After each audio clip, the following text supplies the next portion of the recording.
If you want to find games for a theme day called Trashy Thursday, just look at arcade conversions, they will not fail you, trust me. Hello and welcome to the Commodore 64 version of Cisco Heat, an arcade original from Jericho that was converted for various home computer systems by IS Software, released through ImageWorks, Microsoft, whatever label applies. And this is, of course, is a game I've already covered the Amiga version of, and my conclusion of that version was that despite the fact that it sucked to high heaven, which it does, it's not very good, I still found something very enjoyable about it. I don't know whether I should go and get a health checkup or something, but I enjoyed it. For whatever reason, I found it enjoyable. And this, of course, is the Commodore 64 version of the same game, and it doesn't take a certain Sherlock Holmes to deduce this conversion is not very good. Let's start with the obvious, the graphics.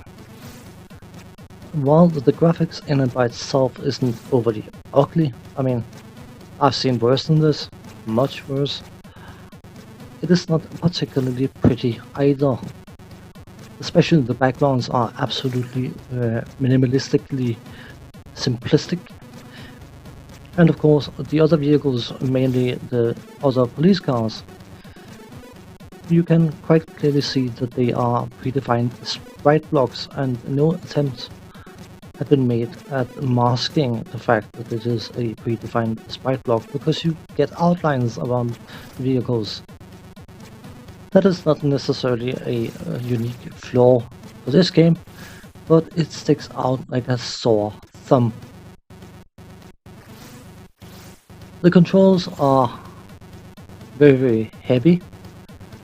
I wouldn't necessarily say unresponsive, but it feels like you have to put an awful lot of effort into getting the car to respond. The gear shift between high and low gear is done by the fire button, and sometimes it doesn't respond, and other times it changes gear 2-3 times in a row.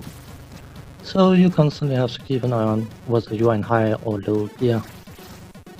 If you try to start from high gear, you're not moving, so that is a good indication that you should probably change gear.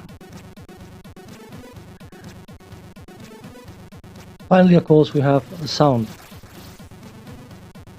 There's been an awful lot of crappy games on the Commodore 64 that still have had an amazing soundtrack and been forgiven because they've had amazing soundtracks. The title music in this game is a very weak variation of the arcade theme. At least on the Amiga version, it had a certain amount of funkiness to it. In this, it's just decidedly bleh. But the in-game sound music track, ugh. It is so incredibly monotonous that it gave me a headache playing this game. I'm not kidding you. My head started to hurt.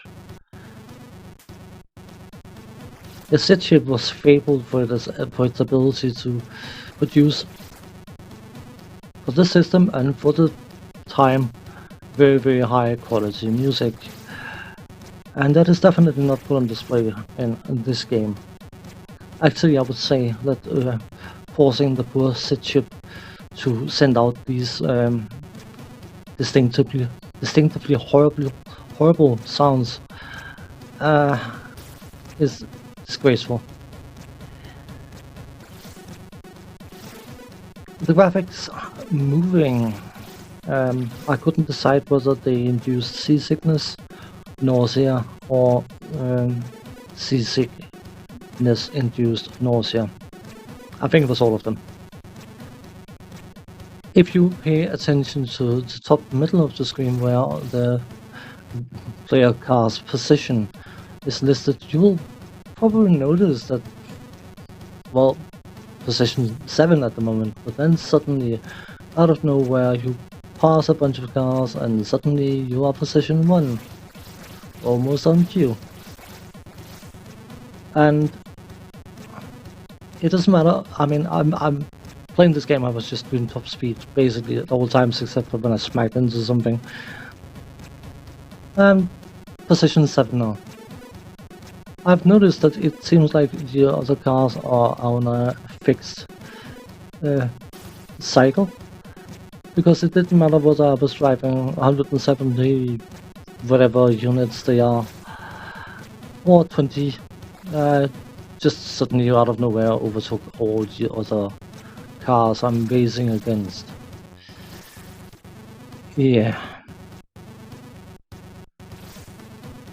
The incredibly superior lack of quality in this game. It's surprising. Well, it shouldn't surprise me. What surprises me is that anyone's willing to put their name on. Yep, I'm responsible for this game. I don't get it. I just don't get it. There was an awful lot of quality games, both for the Commodore 64 and Amiga and other systems, but they're not relevant to me.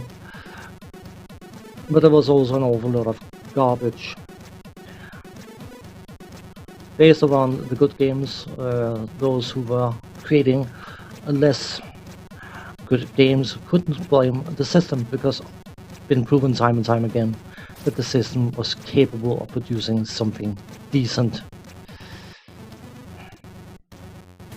Aren't you guys just overly happy about the fact that I'm playing this game so you don't have to? Cisco Heat for the Commodore 64. It is so incredibly crap. The only thing I can do is to quote the game and say, just stop. Ugh. On that note, thanks for watching. Take care. See you next time. Bye bye for now.